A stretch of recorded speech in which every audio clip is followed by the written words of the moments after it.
performing, you might stick with a player for a week or two too long until you probably make that tough decision, and that's something, if you had your time over again, you might do things differently. To be a successful coach and a career coach, do you have to be cold? Does an element have to be cold-natured? Oh, I think there's no question. With the professional sport you're in, with the salary cap, that was the real difficult part of it for me. When you're talking about caring for your players and getting pretty close to them, when it's at the end of the road for a player, either at the end of their career or whatever, and you've got to move them on, that's always a tough call. OK, player turnover was high 2008 to 2009. The two departures of note were playmakers Brett Kimmorley and Isaac de Gois. The pair are arguably two of the best buys of the season for the Dogs and for the Knights. Does Ricky have regrets about letting them go? Simply, did he get it wrong? Especially the way they're playing, yeah, absolutely. If Isaac wanted to take, a fair bit less money, he could have stayed. I'm really happy that Isaac's kicked along. Noddy, he got the chance to get another year at Canterbury, where I did say to him, this year will be his last year here with us. Plus, he was also negotiating in England at the start of last year too, which a lot of people didn't know, because he wanted that extra year. And I'm very happy for Noddy that he's playing well. He's got a great combination with Ennis. I think Ennis is really helping him. But he got another year in football. He's proved me wrong. He's certainly got that in him physically to go again. He's such a fierce competitor, and he's doing a great job there at Canterbury. As honest and open as it gets, Ricky Stuart there, admitting they're both playing well.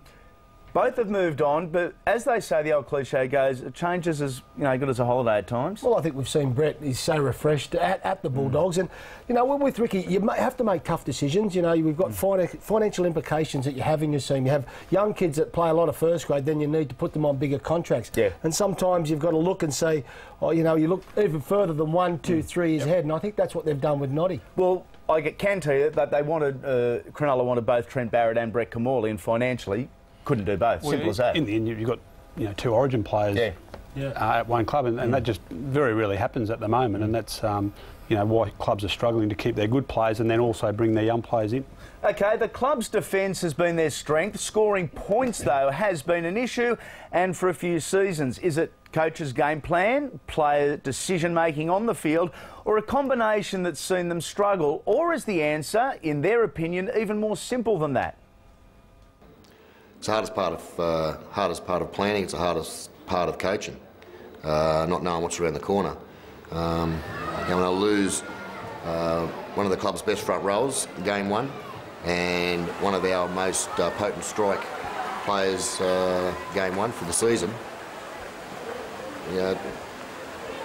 it's a real it knocks your heart in a little bit, because you rely so heavily on them because of the salary cap. The restrictions with the cap in regards to not having so much depth, having to bring young players in at a time that they weren't ready. It's very difficult. It's been no coincidence. See, Brett Carney in my first season here was out for most of the year, and we just couldn't get that scoring opportunity. We couldn't get over the line. Second year he played most of the year, and he turns those opportunities into points for me, and we won the tight games. This year, Brett Carney out after game one.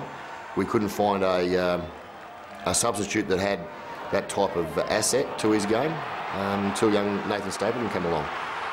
Nathan now has got that explosion, and then he can turn half opportunities into points, and all that ruck into a scoring opportunity ruck. Like any football team, if you're 9, you're 7, you're 6, you're 1, if they've got some ability, it really creates an advantage for your football team, especially if you've got a good core around them. And it's something today that's a necessity. Differing theories on their point scoring. Stuart, you've got yours? Well, obviously I can agree with Ricky about the amount of players that he has out, ball players and exciting players like Carney. They are a side, Cronulla, they exert so much in their defence, their energy and their speed of the line, their energy when they get numbers in the tackle. You see them, sides against them sometimes make 20, 30 metres in a set of 6, and that's all to do with their defence. That takes a lot out of your attacking play, and I think that's probably one of the areas, reasoning why they don't probably score as many points. Yeah, I think even from the start of the year, they brought Tupou to the club. Barrett came back to the club, assuming their attack would be better with that in mind. But they made too many errors at the first 7, 8 weeks of the comp. Their error rate was far too high, and you can't score points or expect to generate points if you're turning the ball over. Okay, I personally had the opportunity late last year to enjoy a couple of nights as a part of the Cronulla camp going into the match. The game plan, the thought process, then to the game in the dressing room, the coach's box. Now, footy is spoken of and in detail, but the emphasis is on attitude in a Ricky Stuart coach side. When asked what is more important, talent or attitude, Ricky says attitude, and easily. You can have a football team stacked with talent, and you have 4 or 5 of those blokes on for the day, and they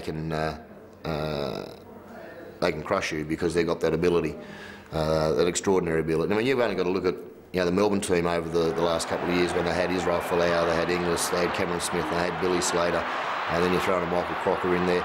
It's an outstanding football team. So, a few of those blokes could have an off day every now and then, but they had some talent that could get them over the line.